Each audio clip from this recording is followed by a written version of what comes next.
Hello and welcome back to Sunday Vibes, everybody. We are actually on the Monday Vibes set, or behind it, but there was people using it.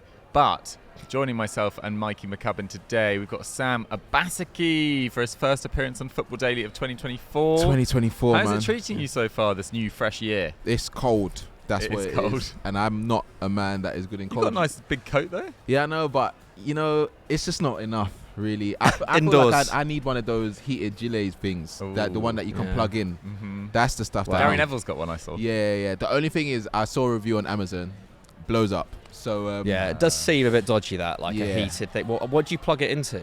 Apparently you plug it into like a normal socket. Oh my god! There was one where they said they plugged it in and then the socket blew. Yeah. So I'm not doing that. Yeah, don't risk it. Don't risk it. Which random ground are you going to this weekend? Rotherham. Chilly Rotherham. Exactly. I'm gonna need 4 layers, bro. It's gonna be icy there. Bro, it's to be fair, I'm enjoying seeing different cities and stuff. That's the main bit. But it's just the cold. You man know me. When we play goals, I was always wearing Under Armour. Yeah. Always have my gloves on. Snood. Yeah, you know what I mean? I've got my underarm body hair as well, everywhere. See, so I don't have the same effects. But my head does get very cold now. I still need Under Armour when I play in the winter, to be fair. Even with body hair. In leggings? I'm not in leggings now, but upper my legs are fine, but it's the upper. It's like I get my chest feels really bad when I play sport in the cold. Anyway. Fair. Well, I hope everyone else is surviving the cold. As we said on Monday Vibes, we're going to give you a little bit of clarity. We're now doing Monday Vibes and Sunday Vibes. That is afraid the most we can do with 2 permanent members of staff, me and Mikey. We are doing 3 Snapchats per week though, so go check those out. The occasional YouTube short, but we are doing other stuff at Sky as well. So we are working as hard as we possibly can. Obba's doing this out of the goodness of his heart. So appreciate that from Obba. Today we are going to be talking about the biggest mistake your club can make in January. Me and Mikey had more time on this because Obba was doing the football show this morning on Sky Sports News. So Obba might act as sort of judge. He'll give his own thoughts. You basically got quite a lot of power. Why didn't you get me one of those things, man? I would have been using the buttons. What is that called? Okay. What is that called? The hammer. I can't remember what it's called. Anyway, it's called a mallet. Imagine Obba in the wig, and then we're off. Right, but we are going to kick off. We're basically doing a few clubs throughout the league, but we're going to kick off with Liverpool, who are first in the Premier League, obviously.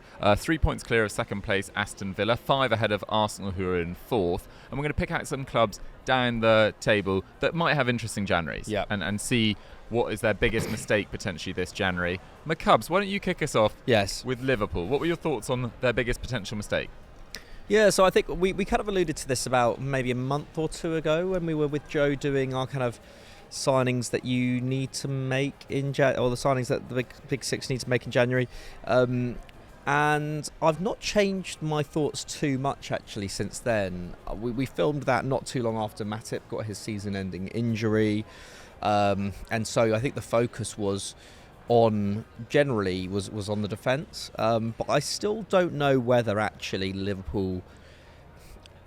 I don't know whether it would be a bit of a panic for Liverpool to go all out and sign a centre-back this January, mainly because since then Jarrell Quansah has become a very baller, a very prominent member in the first team now. I think he can absolutely hold his own in the Premier League. Will he have a couple of stinkers maybe at some point? Yeah, but he's 20 years old and he's playing alongside the best centre-back in the world right now. Ibrahima Konate when he is fit, and he was this week. But generally speaking, Ibrahima Konate, one of the best centre backs in the league as well. I think him and Virgil van Dijk when they are together, probably the best centre back pairing in the league. I would say, I would say so. I would say 100%. So. The first choice centre back pairing are absolutely world class. Quansah, I think, is more than capable as a backup. Gomez has covered, of course, well at left back. He then had to go to right back after the Trent injury for the Carabao Cup game this week. But Robertson and Tsimikas are back in February, both of them. Trent isn't out for too long. I think he'll be back before the end of the month. And also Nat Phillips and Reece Williams have been recalled from loan. So, and yes, I don't know whether, specifically Reece Williams, I think it feels like he's probably going to go back out on loan, but I would suggest to Jurgen Klopp to maybe just keep hold of Nat Phillips and Reece Williams, because they did deputise well. I know it was 3 years ago now, but when Liverpool rallied to that third place finish in 2020-21 when they had a ton of injury problems. Obviously, that was when Gomez and Van Dijk, who had been the title-winning centre-back pairing, were out for the entire season. They stepped up in a big way, and yes, their stock has probably fallen. Like Reece Williams, I don't think he's played a game since August. Wow. Nat Phillips, I think, has only got eight appearances for Celtic this season, so they were both recalled for that reason, pretty much. But I think just make do with what you've got. I don't know whether it's worth Liverpool splashing on a centre-back this January, when I think in the long term centre-back isn't necessarily their biggest area of need. It's still defensive midfield, I think. And with Endo out at the Asian Cup, I don't think Basičić and Thiago are back until the end of February. Like, they are short in that position, and that's a lot of pressure for Alexis McAllister to hold, playing at DM, in what is quite a crucial part of the season. And I do still think that if you can, and even if you have to spend a decent amount of money, then someone like Florentino Luis at Benfica would be great if you're going into a title race. I just think Liverpool, like this season, they do give up chances, but I don't think it's all on the defence. I think there is something to be said that midfield, because it has changed a lot, and is quite fluid in terms of it's very rarely the same midfield three week in, week out. I think that has played a major role as well. And I know Trent, when in possession, moves into that position, and so the need for a lone six maybe isn't as big as it was, say 2 years ago. But I still think an absolute tackle monster in this Liverpool team, I think, would make them title favourites. At the moment, I think City are still favourites, but Liverpool are not far off their level across the course of the season. In fact, I think Liverpool have been better than City so far this season, but bringing in a lights out defensive mid, I think would really transform them, really take them up a level. So yeah, if they have the money to spend, and also Florentino Luis, he hasn't played the last 3 games, he's not even first choice at Benfica at this point. Like, maybe they would be willing to, if Liverpool were like, deal. Yeah, maybe if Liverpool were like 50 million, take it or leave it. We're not going to go for him in the summer if you don't take this. Maybe. I don't know. Maybe that's wishful thinking, but that's my 2 cents. I mean, before I give my thoughts on what their biggest mistake could be, Obba, I mean, a word just on Liverpool, getting over the line last night against Fulham. Their resources from the bench, even with so many players out, they're a scary team. They just get over the line. Yeah, they've been relentless this season, and we were talking about it earlier. They just seem to know how to come back in any situation that they're in. They will come back, and it looks like every challenge that faces them. Obviously Salah's going to the African Cup of Nations, Endo out to the Asia Cup, but then losing Trent and Szoboszlai, their 2 other main creators, to injury. And big up Trent as well, because the fact that he played through that injury and got an assist is just incredible. But losing them, you'd think, okay, cool.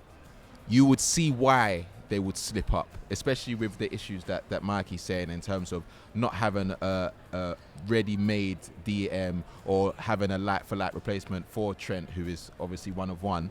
But they just get it done. Like, it's not. I don't even think it's just down to Anfield, because I think in any other scenario that we've seen in the league, they're the only team that I can say, if they go 1 or 2 goals down, the game is not over until the full-time whistle has been blown. Like, even if you give them 10, 15 minutes, they can still come back, because Klopp has just made them into like these machines that we saw when they won the league. When they just were relentless. No one could stop them, regardless of how well they played, how many chances they created. They're still creating a lot of chances now, but the first half I was thinking, okay, cool, this might be an issue, because they've lost all their major creators and it looks like things aren't really clicking. But then the players that he's really relied on, in like Curtis Jones, Darwin Núñez coming off the bench, who's I think on now 10 assists this season.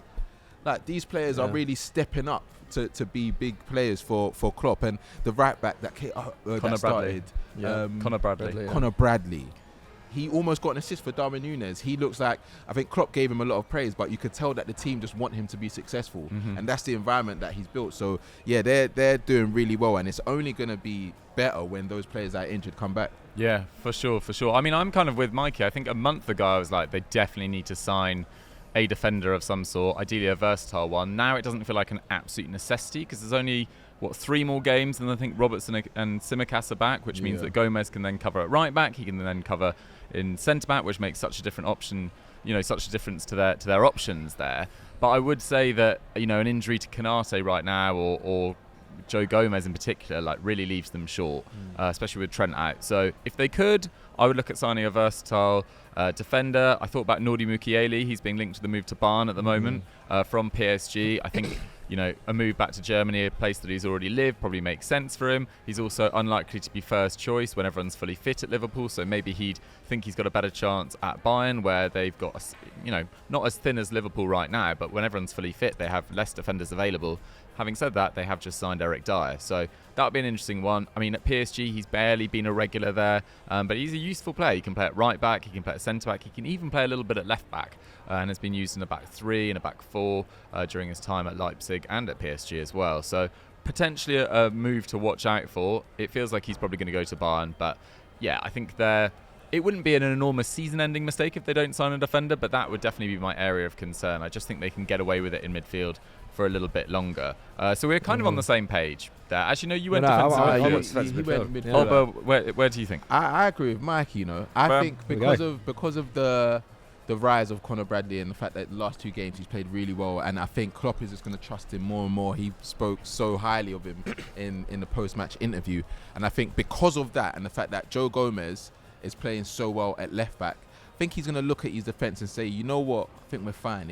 If we lose out on a centre back, Joe Gomez could probably slot back in, or Kwanzaa can come in and Joe Gomez can stay out wide. I think he's still hell-bent on having these inverted fullbacks as well, because Joe Gomez is doing that role now. I don't know if you guys saw it in the second half especially. He was just chilling in the middle, and I was just like, I've never seen you do this, but you're doing it well. So fair play. So yeah, I think if they're able to get another CDM, because they wanted that in the first place in the summer. We saw how much they wanted to spend on Caicedo, weren't able to get him. Lavia as well, ended up getting Endo, who Klopp obviously loves, but I think they're still going to need cover for him in the long run. If they're able to get a cut price still for any defensive midfielder, I think they'll probably be leaning towards that more than another defender. Fair enough, there we have it. Who do you agree with, myself or my Cubs? Let us know in the comments down below. Let's move on to Arsenal. Really difficult period this in the season, obviously, for them. West Ham, Fulham, out of the FA Cup as well at the hands of Liverpool in a game. They shouldn't have lost it 2-0, that's for sure. If their finishing had been better, particularly in that first half, they're now 5 points behind leaders Liverpool.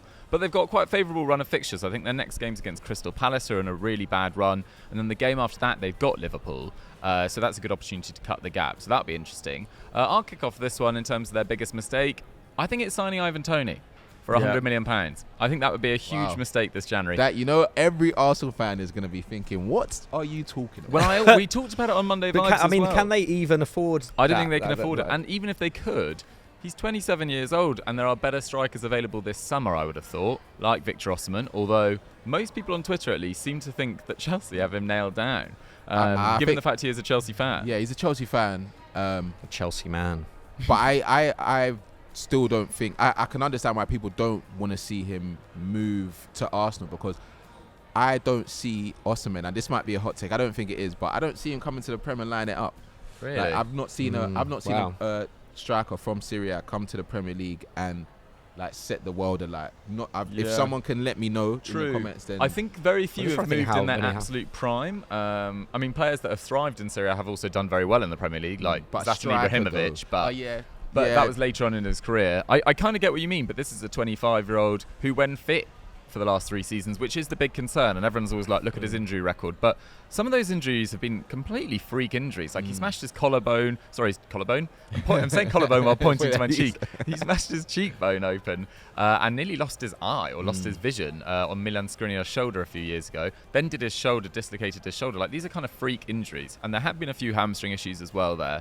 But I think if you take out those injuries, he's averaged 8 games per season missed, which is a lot, but it's not, when you're playing 40-45 games per season, it's not a massive amount. Not when you've got Nketiah and Jesus. Potentially, exactly. And I just think Ivan Toney coming off a 9-month ban, we don't know what sort of form he's going to come back in. It feels like Arsenal are pretty unlikely to win the league this year, and I don't think Arsenal fans would even be absolutely demoralised, because there's many more years in this team, I think, and given the fact Martinelli, Saka, Odegaard, particularly Martinelli and Odegaard, have been quite off it this year, it doesn't really feel like it's their year to lose it, if that makes sense. So I think they should be fine with going ahead this January without a striker and instead looking in their defence, because Tomiyasu's at the Asian Cup, Timber's out till April, Zinchenko's now injured, not a long-term one. So their left-back options is Jakub Kiwior, who I think looks actually pretty uncomfortable there, and Cedric Suarez, who's out of contract in June and is likely going to leave. So I'm not sure that they should be targeting a striker. I think they should look at a left-back. The player I'm going to suggest is a weird one, because if Zinchenko and Timber are fit, you're kind of choosing your third choice left back. It's almost quite difficult. Yeah. I'm not going to say Cucurella. I know who you're going to say. I'd be very surprised if you do. I'm going for Girona's Miguel Gutierrez. Okay. I didn't know. No, I thought he was going to say. Who do you think I was going to say? Fulham's left back. Anthony Robinson. Yeah. Do like Anthony Robinson. Yeah. Do really like Anthony Robinson. I think he's been excellent this year. But I feel like he's closer to Arsenal's first team than Gutierrez, who could be a backup for 18 months. He's only 22. He was at Real Madrid, then went to Girona. Really, really big running threat. Crucial to Girona's success this season. They're obviously are they still joint top of La Liga with Real Madrid, and have the potential to go above them this weekend with Real Madrid in Saudi Arabia for the Super Cup. 34 appearances last term. He's their fifth most used player this term. Los Blancos have a 5% or a 50% sell-on clause to Girona, who only bought him for €4 million. So it's one of those, like, you can effectively get him for free, but we'll make most of the money, or half the money, from this transfer when he does move on. I think he feels like someone that is so different to Zinchenko. He's more like a Kieran Tierney, like bombing up and down that left flank. Potentially one to look at, but I'd be surprised if they did it as well.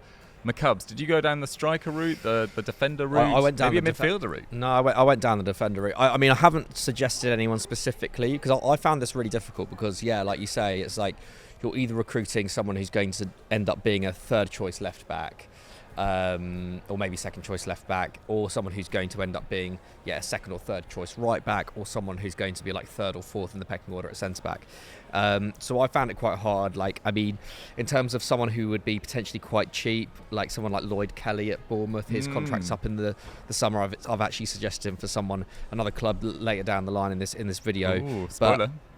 But like someone like that, someone who you either want someone on loan, which can be hard to do in January depending on how what the situation is at their club, or you need someone who's running down their contract a bit.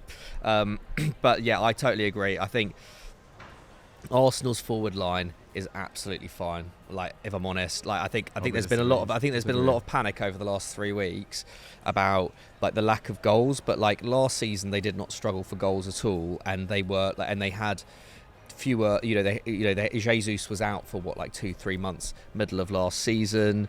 Like, they've got cover in every position there. They've got Reece Nelson on the right. They've got Nketiah at centre forward. They've got Leandro Trossard. Yeah, for sure they're weaker on the right wing. But is there a point in signing a Saka backup in January? I'm not sure there is. I think that's the problem with this Arsenal squad. Like, we look at any other team, any other top team.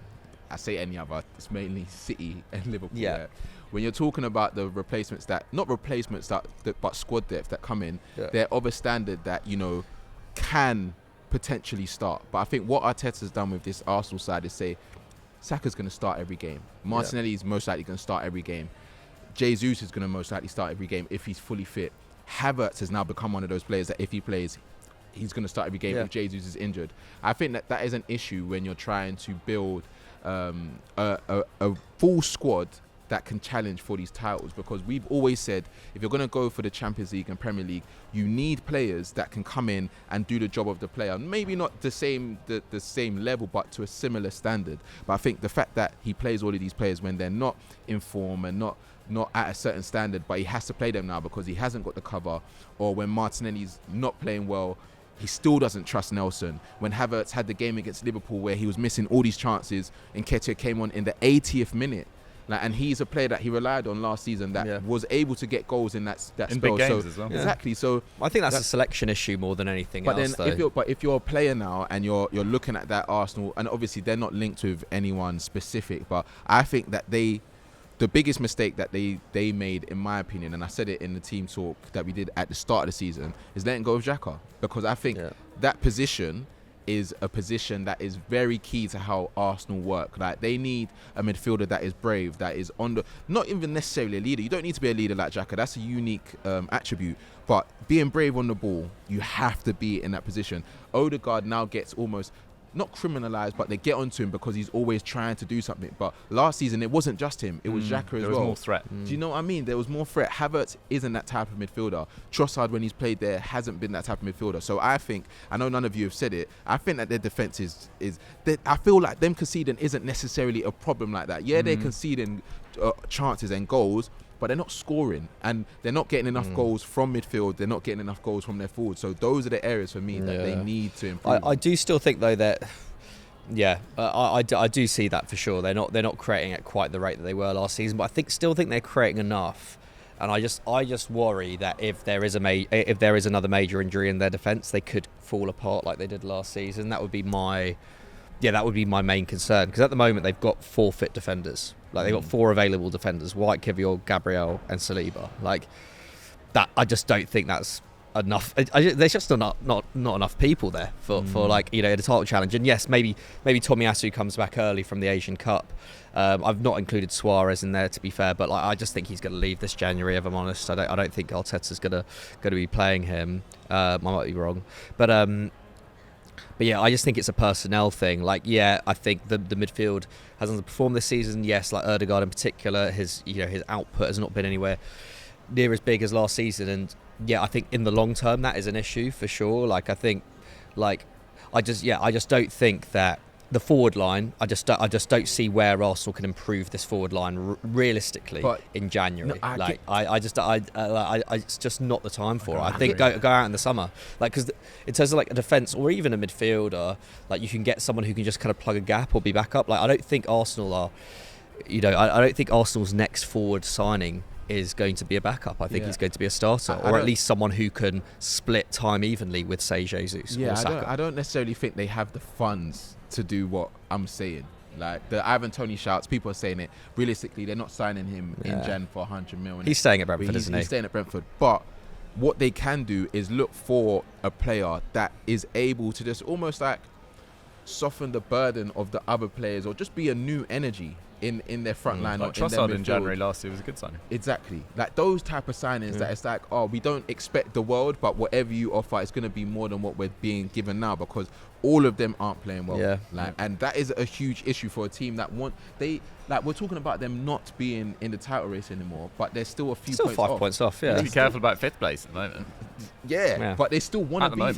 They still want to be there. Do you know what I mean? So if they want to be there and they're able to get a player, like, obviously we're not scouts, but I'm sure they're looking at people that can come in, that can challenge for those chances. But for me, if I'm a player and I'm looking at that Arsenal team, I'd be worried, and that's what I'm saying. I think that's how I think is what you're saying is they need to go and sign Conor Gallagher. Is that what you're saying? Because I think he could be quite a good option in that Xhaka role. We'll get on to Gallagher. I just want to ask you, Oba, quickly before we move on. As a Chelsea fan who obviously, watched Havertz for a number of years, what do you think is the general sort of Chelsea reaction to his struggles at the moment? Is there a sort of feeling of, I've seen this all before, or is there almost, do you feel sorry for him now, or do you think the fact he's now gone to Arsenal and is not really doing it consistently is just a vindication that he wasn't the right player for you guys either? I said it from the very beginning. I remember we had like a little debate about it. He was like, is he a Chelsea bias? Are you like still upset about what he didn't fulfill at Chelsea? And it wasn't that. Like, at Chelsea, remember in the chats, I used to say that I was backing him and Werner. I was like, they're going to come good. Robert is very loyal in the WhatsApp group. They're going to come good. I want to see something. When they left, I was like, okay, you're leaving to Arsenal. The only reason it was okay with me was because of the price. But I knew for a fact that he would not be able to do what they expected of him for where they want to go. Like, if they wanted to maybe stay in that position and get like top 4 every year, then maybe fair enough. But he's the reason why I think that Arteta was really hell-bent on getting him is because he's a versatile forward. He can play a few roles good, but not very good. They need the very good to kick on. Partey's injured now. They got Declan Rice. Like, do you know what I mean? Zinchenko was good going forward, but defensively weren't great. They got Timber. you cannot tell me Xhaka leaving and getting Havertz in, or Jesus not scoring, having Havertz as a replacement, is the person that's going to plug that hole. And that's all I kept on saying. So they're stuck with him now because he's there. And it's not that I don't want him to do well, because I don't necessarily want him to do well, but I don't want him to do bad. Like when he was scoring, I was like, oh, fair enough. But I've just seen it before. I've seen him have spells where he scores a few goals, and then he'll have that Liverpool game, and it's just like, what's going on? It feels like you're almost back to square one. Yeah, it's difficult though. Like I just don't think Havertz should play at centre forward for Arsenal. To be honest, it doesn't seem to have worked with him at Arsenal. I think he played better at centre forward at Chelsea, to be honest, from what I saw. But I don't know. Like there was still that period, November, December, where Havertz was one of Arsenal's best players for like a number of games in a row. I think let's be patient with him. Like I think he's really patient with someone who was signed 6 months ago. But he was signed to have an immediate impact, not to was just he? get used. I can't. That's what I'm saying. If you're signing for Liverpool, City, or Arsenal, you are signed in those positions. You're signed to have an immediate impact, bro. Especially for that price. Like we didn't talk about him as being an option off the bench. You don't sign a player. Oh no, he was signed to be a first team player, but I don't think Arteta necessarily signed him being like, you are going to be the key player in this side. Like he just signed Declan Rice as well. Fair. Like I think like he's an you don't have to be 7-8 out of 10 every game if you're playing alongside Rice and Ødegaard. I think the problem is that Ødegaard probably hasn't been as productive. Well, definitely hasn't been as productive. But he doesn't this help, season. That's what I'm saying. He's supposed to lighten that burden, and that's what Xhaka was doing last season, and he's not doing that. Yeah, for sure. I'm actually kind of more on Obba's side. I find him a very frustrating footballer to watch because like there are games that he looks brilliant, and even against Liverpool, like so much of his build-up to the final, the crucial moment was brilliant, but he just lacks that consistency in the big moments. Right, let's move on to Man United because we talked a lot about Liverpool and Arsenal there. Obviously, really difficult season to say the least. It's actually amazing that they're only 9 points off the top four. It's crazy. I think it's because they've not drawn games. People say the table doesn't lie. The table absolutely lies, Facts. particularly at this time of year. Like the fact they're 8th is a walking miracle, to be totally honest. They've only scored 22 league goals this season. That's one fewer than Luton Town. That's 17th in the division. Pretty bad. It ranks joint 52nd in Europe out of 96 teams. They've actually got the joint 4th best defence, despite all the defensive issues, despite the turnover of midfielders in front of them, and despite what looked at the start of the season, those opening few games, they've got the midfield balance wrong. There was too much counter-attacking straight through the gaps. 4th best defence, not too bad, but the attack is pretty miserable. McCubs, you're the United fan. Yeah. I've set you up for maybe an attacking signing there or an attacking suggestion, but maybe you'll go down a complete different route. I'm not really sure. I've actually said, and this is, to be fair, it does seem to be the kind of general consensus at the moment. So I'm not, I've not been particularly interesting here, but just making any signings at all, I think, could be a mistake. I think like just any signing. Because any signing that Man United make right now is probably I think realistically United can make maybe 1 or 2 loans this January. That's probably all they can do. And is it worth eating into, with loan fees, the kind of budget that United are going to be working with in the summer? FFP is still an issue with United, I think, even after Sancho going to Dortmund. I just don't see, the only thing I could see is maybe a short-term loan for a striker, or I don't think even someone like Sohu Girassi with his release clause, I don't think he's probably going to be in reach of United. Anthony Martial has confirmed that he's going to stay till the summer. He doesn't want to leave this January. How do you feel about that? Whatever. United do still need United still need backup to Hojlund. Martial, it's obviously a sad situation overall with Martial, but United season's a write-off, but equally United are out of Europe. They've only got the Premier League and the FA Cup to focus on. I kind of think United just need to muddle through at this point. It's I know it's a 2-season cycle, but at least with United now, there is someone coming in. Ratcliffe is coming in, and that's going to take. Don't think it will be until February that Ratcliffe is fully in place. So what happens if you muddle through and finish 10th, which at the moment I think is very possible?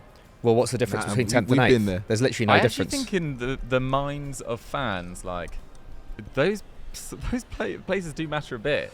I think there's do a they? huge Do gap. they? I think Do they? there's a I mean, huge you've gap. done it a few times. Would you have taken 8th? Would you have taken 10th as opposed to 12th last season? Would you have been much more happy with 10th than 12th? 100%. I think there's a huge gap between. It's like a mentality 8th and 12th. thing, bro. Yeah, but also, but what's the like? I don't really see the point, to be honest. I like in the minds of fans, like the fans' perception of whatever mid-table place you finish in. I don't think warrants spending 6 million quid on a loan fee for someone who's going to like leave at the end of the season and probably won't improve the team that much. Like United's problem is that the key players who are already there are not performing. Like Rashford needs to start like scoring goals. Like that forward line, Amad Diallo's come back. Like needs to start stepping up. Well, I mean, yeah, will he? But Garnacho and Rashford on the left, absolutely fine. Like Hojlund through the middle, yes, probably could do with better backup than Martial. But like, are you going to find better backup than Martial in the January market? Like, feels unlikely. The midfield has been in bits this year, but at least someone like Kobe Mainoo coming in has been a big boost. Like, are you going to find someone who's going to upgrade that midfield right now? Like again, like injured players coming back in defence. Yeah, that's a big boost as well. I just don't see where you realistically improve this Man United team. I genuinely don't. I think you will get better. I just think I think you will get better. And I think but I think the performances it can get much worse. Yeah, that's the thing. I think to be honest, like there are the occasional good game. Like you beat Villa just after Christmas, and then lose to Forest in the next game. Like you don't have the ability to put out even a 90-minute performance, let alone string a matter of matches together consecutively where you look like the dominant side. It's just quite sad. It's my suggestion was. You steal somehow together £17.5 million and you sign Sergio Guirassy. Yeah. Really? I just think he's actually worth a lot more than that. The release clause only is in effect this January, and he'd be perfectly good as a third choice striker, even if you sign a striker in the summer as well. It's not one of those signings that comes in and demands a huge fee, because I can't, definitely not a huge fee, definitely not huge wages, because it's only at Stuttgart, and last year they were in a relegation playoff battle. It's quite a good opportunity to sign someone who could arrive full of confidence, take the burden off Hojlund. My issue is where you find that money from. And I know Sancho's left, but he's only on loan, obviously, and I still think United are paying the vast majority of his wages. Yeah. Hannibal's been linked with a loan move, I think, to Sevilla. Palestri, I think you'd be happy to sell, but who's going to offer serious money for him? So I don't really know how it gets to this situation every year with United, where they are trying to rescue a situation in January with absolutely no money. I think it's probably because you overpay for players consistently, and you've sold absolutely woefully for about a decade. They're so bad at selling. Like the players that you just mentioned there, Palestri, Hannibal. Obviously, Hannibal is going to go out on loan potentially, but Palestri doesn't look like he's got a future at the club. Like they should know, like 2 months before the window, like we need to try and sell this guy so we can get someone in that can add to our attack. Yeah. I understand where you're coming from, because you're not going to have the finances to get the player that you need. But there's also barely anyone actually like employed to do that really at this point. Facts. There's no sporting director. But, anyway, go on. I was going to say, I do think, and I know this is an outside shout, but we've been talking about him on the transfer shows a lot. Yeah, I don't actually think Choupo-Moting will be the worst person to come in for United for 6 months. Better than Igalo, better than Weghorst. It would be better than both of them. He's proven to have good spells when he just comes into a team, a top team as well, where there's pressure. And I think he'll be able to ease the pressure off of Hojlund, because Hojlund just needs help. And I think what Martial isn't able to do off the ball is just it kills United even more. So that's why I understand why Ten Hag has to keep on persisting with Hojlund. Is Choupo-Moting a particularly hard worker off the ball though? Like, I mean, his legs. I think he's a good all-round forward. I just think. I mean, the Hojlund situations, there's so much focus on him, and rightly so, because he did cost a lot of money, and he scored 1 goal in 18. You was backing him heavy the other day. Who was? You was backing him heavy and saying that it was too deep. I mean, he does need, I'm not surprised there's focus on him, but people were hammering him after the game against Wigan, when I thought he played perfectly fine. Nah, he should have scored though. Yeah, he should have scored. Yeah, fine, but he should have scored in a lot of games. I don't know. I don't think he's been given the right service, but he can't escape any notice, is what I'm saying. And United need to help him out in that situation. He's very inexperienced, only started 20 league games in a top 5 league prior to this year, and we did say in the summer the fee was enormous for someone of that experience level, and he looks like he should be worth 40, 45 million pounds max at the moment, which is kind of what we said in the summer. So I think if you could find 17.5 million pounds, or get that. I think it's actually 17.5 million euros, just try and get it together. I mean, 17 goals and 1 assist in 14 league games for Stuttgart. He's operating over 1 XG per 90. It's pretty special stuff for a season that no one saw coming at all. So that's United. God, that was miserable, wasn't it? Let's talk about Newcastle. They are 9th. They are 11 points off the top 4. Really difficult patch for them in the league in particular. They've lost 5 of their last 6 league games versus Everton, Spurs, Luton, Nottingham Forest and Liverpool. They've dropped from 6th to 9th. They've also, in that period, been knocked out of all European competition. They did get that morale-boosting win against some woeful Sunderland last Saturday, which was really, really disappointing. But, okay, he scratches his head in disappointment. Oh, yeah, that was so bad. So bad. Not even my imaginary hair could bring back my morale after that.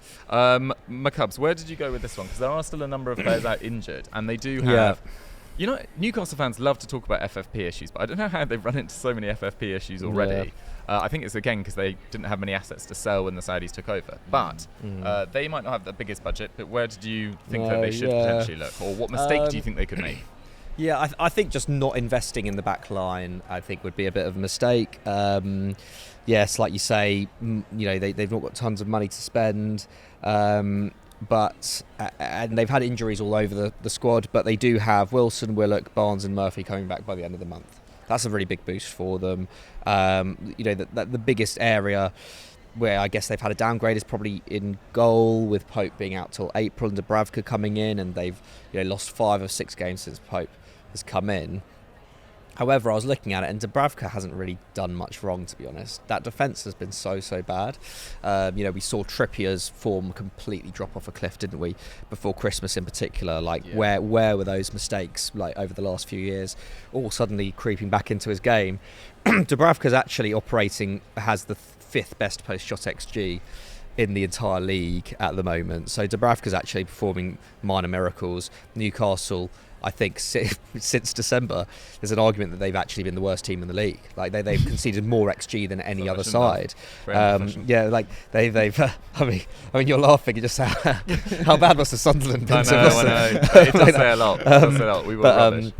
The thing is, look, the evidence that we have of Eddie Howe's 2 years at Newcastle is that they probably will come back and they will perform better. I don't think this form that they're currently in the league, and there were some tough games as well. It's not a disaster for them. Not necessarily. But it's because of what they achieved. I feel like you can't achieve what they achieved and then go on to finish 9th. I think that will be it's really, a big blow. Yeah. It is a big blow, but I do think there are contributing factors. But then you look at Chelsea are having a difficult season, Man United having a difficult season, Newcastle had a difficult last couple of months. What is the overriding theme in all of them? Injuries. I think there are so many injuries affecting all clubs this year. And Newcastle, I'm not trying to save face after laughing at them, but I've had a real bad luck with injuries. Yeah, of course they have. And I think, once players are back and once they kind of revert to norm, which, in September, October time was one of the 2 or 3 best teams in the league, I think they will climb back up.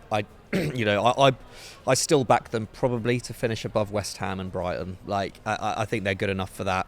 I think, as a team, they're well coached enough for that.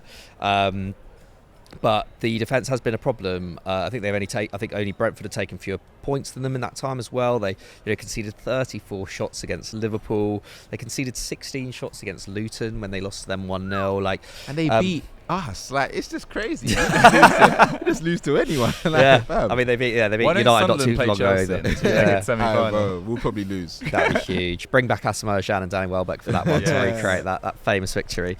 But yeah, so I do think that's their area of need, Newcastle, and it's not even just about the injuries. I think Newcastle fully fit still need another centre back. And yes, you're probably not going to be able to get that centre back in January. But I'm reusing him. Lloyd Kelly, why not? Just get him in from Bournemouth. He's having a good season. He's impressed this season. He's out of contract in the summer. I think I think he is well worth playing at a mid-table to kind of Europa League standard club. I think he'd be absolutely fine to bring him right now. I think they just need another body, but in the long run, I think Fabian Schär has been great, but in the long run, they need to, because I think, if I'm not wrong, Sven Botman's the only centre back they've actually signed permanently since the takeover, which is, in October will have been 3 years ago. So yeah, I think centre back is, in general, their biggest area of need. I was very tempted a month ago to be just do all you can to try and get Ramsdale in on loan. I think a lot of people are of that thinking as well. But I think Dubravka has muddled through quite well. Exactly. I think he's been absolutely fine. And Pope's back in April. I think Dubravka can hold it down till then. Fair enough. I actually didn't go for that area of the pitch. I actually went in the forward line because they have been linked with a Callum Wilson replacement in the shape of Dominic Solanke. Huge. And do you think they can get him though? No. That's my. I think it's a mistake trying to get him this January. Yeah, okay, he's got a contract until 2027. Bournemouth are absolutely flying at the moment. He's playing so well. I think he's had the most shots in the entire Premier League. I think he's actually only had. I think only Mbappe and Boniface have had more shots in the entirety of Europe. That's playing for Bournemouth. Crazy, isn't it? I did not know that. Massive respect to Andoni Iraola for creating a system that allows Dominic Solanke to get that much. I think also let's give credit to Solanke though, because he was quietly absolutely brilliant last season as well. I think. God, I forget. Gary O'Neill. I think Gary O'Neill owes Solanke quite a lot for his performances last season, because I think he was a big difference in Bournemouth staying up. Yeah, absolutely. But they are 12th at the moment. They're only 3 points off 10th. What are they going to charge for Dominic Solanke in the middle of this season, whether his contract runs until 2027? Stupid. I just think Newcastle should sign a long-term Callum Wilson replacement, who's going to be 32, I think, this year. And the player I would look to sign, not necessarily in January, but maybe in the summer, is Joshua Zirkzee. Now at Bologna, was previously at Bayern Munich, had that really good, maybe it was like 4 months when Lewandowski was out a few years ago. But now he's at Bologna, he's playing really, really well there. Really good all-round threat, excellent left foot, right foot. 6'4", but moves really effectively. You would never guess his size either. And his goal scoring's been really up this year as well. 7 goals and 2 assists in 19 league games. 2.5 shots over a key pass, a couple of dribbles in there as well. Just looks like he's going to be an absolute superstar in maybe 2-3 years' time. And rather than target Dom Solanke for, I think Bournemouth would probably charge 70-80 million pounds this January. Maybe go for Joshua Zirkzee, who it didn't cost Bologna very much. I think Bayern have a sell-on clause there, and maybe you could get him for 30-35 million pounds in the summer. I think that'd be a really nice move. And for now, Callum Wilson's coming back. I'm along similar lines of the Cubs. I don't think they should panic too much, because I think those injuries will make a big difference. I mean, Obba, you famously on Team Talk at the start of the season said Eddie Howe could be the first to be fired, which looked ridiculous, I thought, at the time. But do you think he's under any sort of pressure? Depends on how the next month goes, I'd say, because like Mikey, I agree. I think they have been one of the worst teams in the Prem since December. But because of the injuries, it depends on what happens when those players come back. But I do feel like sometimes these teams just need that one signing that just gives them new energy. And I'm surprised none of you said Calvin Phillips to Newcastle. Interesting. We spoke about him on a few different shows. With Toney out of the team. Yeah, with Toney out, Willett coming back from injury, but also Guimaraes being able to do a different role if he has someone behind him. I think that Calvin Phillips the mistake would be not signing Calvin Phillips. Yeah, I think it's just the perfect signing. Would City sell a player like him to Newcastle? I think they would if the price is right. I don't think City have ever been opposed to selling their players to rivals if the price is right, because Pep doesn't really stand in the way of players, except from if it's Bernardo Silva. You were saying last month that you feel sorry for Phillips and that he's kind of done him over and stuff like that. Yeah, exactly. I don't think he used the phrase "done him over," but you know what I mean. He's very honest about how he's treated him and how he's not been able to fit in the system. But I think Calvin Phillips needs football, and he needs it now. He needs it right now. He knows that he can start in that England team in the Euros if he is playing week in, week out, because Gareth Southgate loves him. So all you need is football, and the team that needs you the most, that is playing at a level that you could probably fit into straight away, and it's quite not similar in terms of just the exact style, but in terms of how they press and how the intensity of the team to the lead side that he did well in under Bielsa. I think that Newcastle would be a really good fit for him, and I think that he's probably not the type of player to force a move, but he should be asking questions like, can I go there? Like, you know what I mean? No, I love that. I think that's actually the best shout, Obba. I like that. That's the biggest mistake, not signing Calvin Phillips. Okay, let's talk about Chelsea. They are 10th at the moment. They're 12 points behind the top 4. Let's go to the man in the know, or the man probably the most Chelsea opinions. Obba, January, talk to me. What are you thinking? Then we'll give us our thoughts. Okay, so what would be the biggest mistake, or what do you think Chelsea have to do or have to avoid? I think Chelsea have to avoid signing anyone. To be honest, I think that Chelsea should not sign anyone unless putting Todd's piggy bank away. Yeah, just stop that. I think the only thing that I would be happy with them doing is signing a versatile fullback. Yeah. Okay. Like that is it. Like someone that can young João Cancelo. Someone that can play left back. Easy to or find. Right Yeah. back. Not easy to find, but someone like that. Do you know what I mean? Carl Walker-Peters, baby.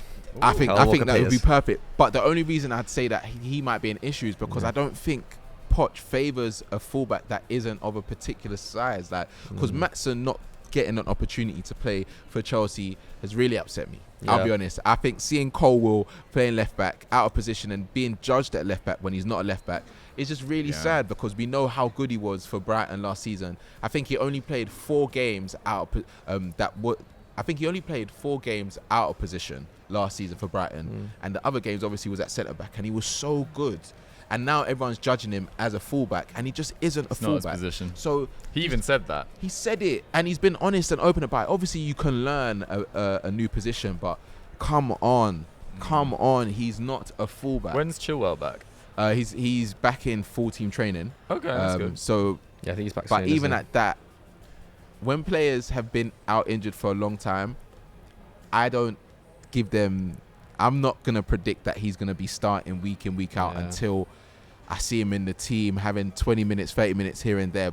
So I don't really trust in him like coming back. So you need cover, and also right back as well. Like, effectively, it's Malagusto and Disasi, or and that's it. but like, do you really want facts. Disasi playing at right back as well? Like, I do think Malagusto's looked really good. He has, but he's still also very young, and he has had those type of games where he lapses in concentration, but he's very young. And I think when you've got a back line that is that young, if you get in, like you said, the Carl Walker-Peters, who's got experience in the Premier League, got experience playing in both positions, like, it'll be smart to get him in. But I don't see that happen. I don't see Chelsea linked with anyone, but I just don't think Chelsea should be linked with a striker that everyone's saying when Jackson's gonna come back and Broja is there to play. Like, it just doesn't make sense to me. I agree with you on the striker front. I agree with you. I mean, Chelsea, for all their woes in front of goal that everyone keeps on talking about, they're 8th in the league for goals this season.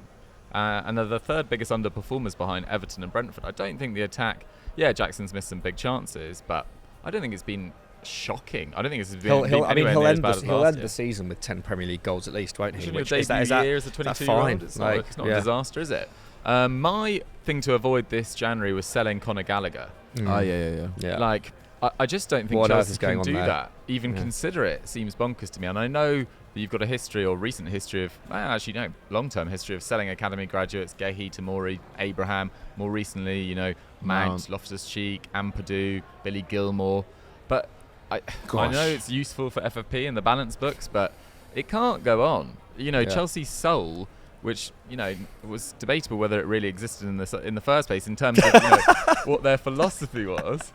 But Chelsea's soul is like being... Debatable whether they ever had one. Did they ever have a soul? What I mean by that is they didn't really have a set structure of how they play and a set philosophy, but their philosophy was winning, and it was being connected to some academy graduates that came through and did really well for Chelsea. And they don't really have that anymore. And Conor Gallagher has been captain this season at points. He's their 2nd most used player.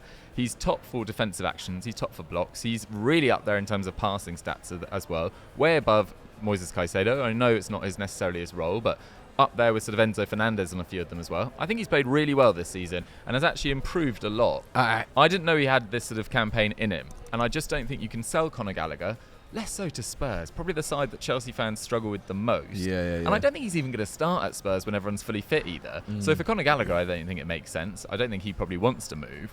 But Bowley, I just really advise against selling Conor Gallagher, because if you have a season where you finish mid-table again, having sold your captain or one of your most recognisable and the player that the club relate to the most in January, and then finish in mid-table, I think it's really difficult. Stinker. I think it's really difficult. I think the fans would turn against the ownership. I agree. I do think that this conversation might be a little bit different in the summer. I think that that is something that might be revisited because of the fact that last summer it was clear that they had almost seen a future without Conor Gallagher, and they just wanted the exact price. And when you look at where he's playing, the only thing that we have seen from him in the past in terms of scoring goals that we're not seeing this year is that like we don't really have midfielders that get in amongst the goals. Like they're just not doing it. Like Cole Palmer, obviously he's playing out wide. He can play at the 10, but he's getting most of his goals from playing out wide or in the false 9 or the 10. So I think that that's the only thing. And when you look at his stock now, if you're looking at it from a business point of view, all the other midfielders are fresh. They've all just come in. The likelihood of you getting near enough the value that you'd want from them is very low. With Conor Gallagher, his value's gone up. So that is the only thing that makes sense. But I agree with you because it's January. You're not in a position you want to be. And one of your most consistent performers is your captain that your manager has said he wants him to stick around. And he's almost your manager on the pitch. So you cannot, like, even those stories being a thing, like, you have to silence them. Like, I'm not saying give him a new contract or all of this stuff, but I'm saying Poch should say there's no chance of this happening. And giving everyone's mind a rest, because we don't need the thing for me. Chelsea has been the headline for the last few transfer windows, and it's probably been the most exciting in the windows. But then when you see the aftermath of the team's cohesion, the injuries, the players not living up to potential, that's when it's just like, what is that? What is this? What is the point? So this one, like you said, just leave Conor alone. Leave the players alone and see if there's anything else. But I don't think there is, like I said. Yeah, there's an element of, is Conor Gallagher ever going to be a Premier League leading midfielder? Probably not. Is he ever going to be good enough to win titles for Chelsea by himself? Probably not. But is he good enough? Is he one of Chelsea's best players right now? Absolutely. And is he homegrown? Is he a player that the fans relate to? Absolutely. So I just don't think you can sell him in January. I kind of agree with Oba. Maybe it's one to consider in the summer when you've got more time to plan. But at the moment, I just think it'd be a disaster for morale. Agree. McCubs, what was your Chelsea thoughts? I was kind of with Oba's original thought, like, probably don't sign anyone, but if you do, cover for left back and right back, and that's why I put Kyle Walker-Peters. I just think, that's the only glaring area of this Chelsea team that really needs cover at this moment in time, and I do genuinely worry at this point about Reece James's long-term fitness. Like, I really do. Like, it's sad. Like, he's obviously one of the best right backs in the world on his day, and but like, and luckily, they do have Gusto in, who I think will be, has the potential to be a Europe leading right back as well. But there does need to be cover there. But I kind of agree with you guys. I think this Chelsea team, like the undoing under Bowley of Chelsea, just has been this huge turnover in the squad. Like you need to have this, like, one group of players just being together for a full season, I think is a start, isn't it, in terms of progress at Chelsea. Just like not too much changes going on. Because even the senior players they brought in last year, like Koulibaly, Aubameyang, gone. Like it's I mean it's been unprecedented, hasn't it? Like, keep this squad together, keep Poch there until the end of the season, and then decide what you want to do. Like, but just have some continuity in that dressing room, I think. That's what frustrates me mainly about a lot of the people saying like Poch out at this stage after every loss. Like, we spoke at the start of the season. Obviously, I had ambitions like for what I thought Chelsea could be, because you're seeing pre-season and we spoke about it. I think they could finish top 6, top 7. Then you're seeing how the season unfolds, the injuries and all of this stuff, and having to change up things. Poch might make mistakes like most managers will do, or the players might make mistakes, but you can't say after every single bad result that the manager has to leave. Even when people say Ten Hag out, it's just like, this can't be a reality in football where people have bad results. You know that your team is under construction or going through a process, and you're always saying the manager should leave. It just doesn't make sense. The noise has to end at some point. Like, also, I mean, it doesn't necessarily, like, sometimes it is the right call to get rid of the manager, but it's just like in Chelsea's and United's positions, it's like, sure, but who do you get in? Like, and it's just that's that. You're only solving. You're only solving 30% of the problem by getting rid of the manager. It's like, you have to have the right manager in mind, and I think as you know, in terms of the makeup of Chelsea's squad, Poch is one of the better top-level managers out there to have a young squad. Like, it's not like Chelsea haven't played some really good football at points this season. Like, there are signs that they're doing something. Creating loads of chances. Some good performances, some really good performances. Just a bit inconsistent, but I'm not as down on Chelsea as other people. I did take a lot of flack in the summer for saying they'd finished below Villa, but that's anyway, let's talk about Nottingham Forest. This is the final team we're going to talk about. We were looking down the league, and we talked about the relegation sides and who they should sign to save them from relegation. Nottingham Forest probably felt like the side in the lower half of the table that were probably most likely to do something, because Everton have got FFP issues. Having said that, Forest have FFP issues as well, and that's going to be revealed, I think, next week. But at the moment, they are 15th in the league. They are 5 points clear of relegation. They have signed 40 players over the last 3 windows.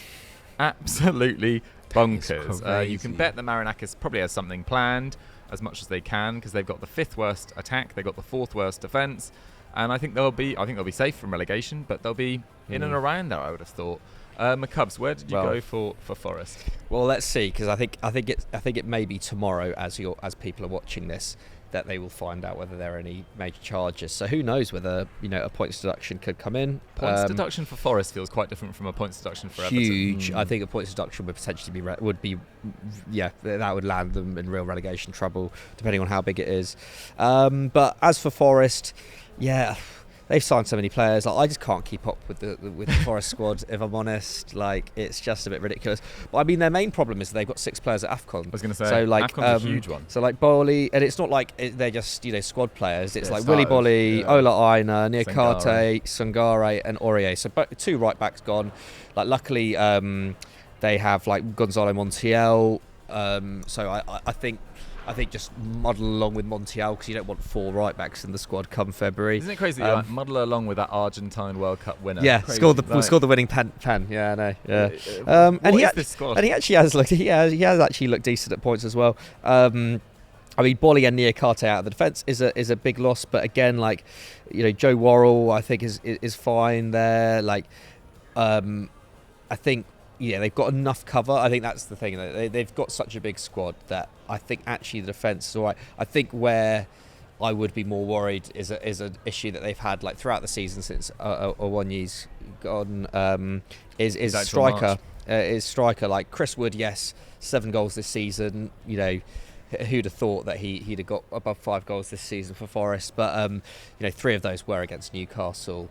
4 of those have come in the last month. Yes, he's in form, but I think another striker would be good, because I think an injury to Wood would potentially be quite fatal, given that Origi has not been trusted this term. Divock. Yeah, I would focus on the forward line in that sense. And I know Gibbs White has played there. I know Elanga's played there, but like Elanga's injured. Yeah, Elanga's injured, and he's also a lot better on the left. Like, I don't see why you put Elanga up top really, centrally at least. So yeah, I feel like that is the area where they have the least cover. So I target that. Yeah, I think Felipe's out injured at the moment as well, and Rangers and Celtic are both linked with Scott McKenna, who's become very much a bit part player this term. So maybe they'll look at a centre back if McKenna leaves. Maybe that's the thing. Maybe just don't sell McKenna. Maybe that's it. Just keep McKenna. Yeah. I suggested a forward that they should sign as well. I went with Dennis Undav, who's on loan at Stuttgart. Nice. I actually don't know when a player is on loan. So he's on loan at Stuttgart from Brighton. Can Forest offer Brighton money when he's on that loan, and Brighton have to recall him from loan, or does Stuttgart get a say in we've got him to the end of the year? I think there would be. It depends on the loan agreement, I think, but effectively, I was actually looking into this because I was looking at United's kind of like past with doing this, and like Weghorst last year, basically. He was on loan at Besiktas. Yeah, Besiktas. So United paid 2.6 million to Besiktas in compensation, and then paid an additional, I think, around the same kind of loan fee to Burnley. Okay. So if it's the same, if the loan agreement's similar to that, then Forest conceivably do that.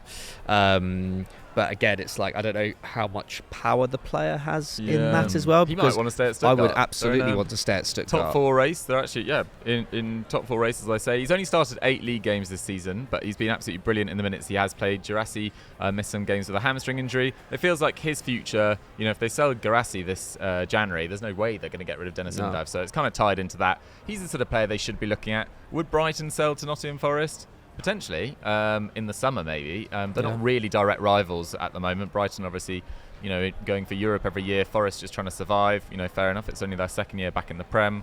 So, maybe striker. I mean, Oba, are you worried for Nuno Espirito Santo in that if they get a points deduction and you've just joined this new club, like that is gutting for him? Yeah, that'll be a stinker for him. But at the same time, I was actually going to say they're one of the teams that I think don't need to do anything. Like I know that you're saying Chris Wood, will he be able to be consistent and things like that, but the worst thing that could happen in their situation is them knowing that something is around the corner and them now spending more money. Like when they actually have a big squad anyway. Like he likes to deal with smaller squads. We saw what he done at Wolves. Yeah. And the reality is if he's getting results with these players and that he's building their confidence, I think he'll be fine. Like I think it even looks better as a team, and for him to tell the players like, look, not signing anyone. I'm trusting you guys. The players that come in back from AFCON, we already know their situation. Like let's all almost come together and see what we can achieve this season. I think the worst thing that they could do is try and get another player in that might not hit the ground running, because not many of the signings have. Not under him, obviously, because he was there previously. But I don't feel like he needs to force a move. I think their team will be fine. Like if the deduction doesn't come in, I think they will be in a good position, and they've got good results since he's come in, and he's almost used to being in that situation. When he first came to Wolves, like he almost, what's the word, he overachieved. So he's in a similar situation where people aren't really expecting too much from Nottingham Forest. So I feel like that's working in his favour. If he starts doing too much, then maybe the tide will change. So don't do anything. Yeah, I think he almost got like 2 bonus wins over Christmas against Newcastle and United, because no one really United at home's not a very difficult game, to be fair, but on paper people would expect United to get something from that game. So he's almost got off to a perfect start, and I think you saw post match like he's like hugging the players look really into him. They're thanking him a lot. Like it already seems like they've really started getting along well. So let's see what Forest can achieve. But we wait with bated breath to see what goes down with that potential FFP punishment you guys might know before this video goes live on Sunday. But thank you so much for watching Sunday Vibes for this week, guys. Thank you very much to Mr. Sam Abasaki coming out of his busy schedule to drop in and drop some knowledge bombs as usual. Myself and Mikey will see you tomorrow on Monday Vibes, and as we said at the start of the show, go check out all our content across Snapchat as well. We are eager beavers over there at the moment. Guys, have a great weekend. We'll catch you on Monday. Bye bye.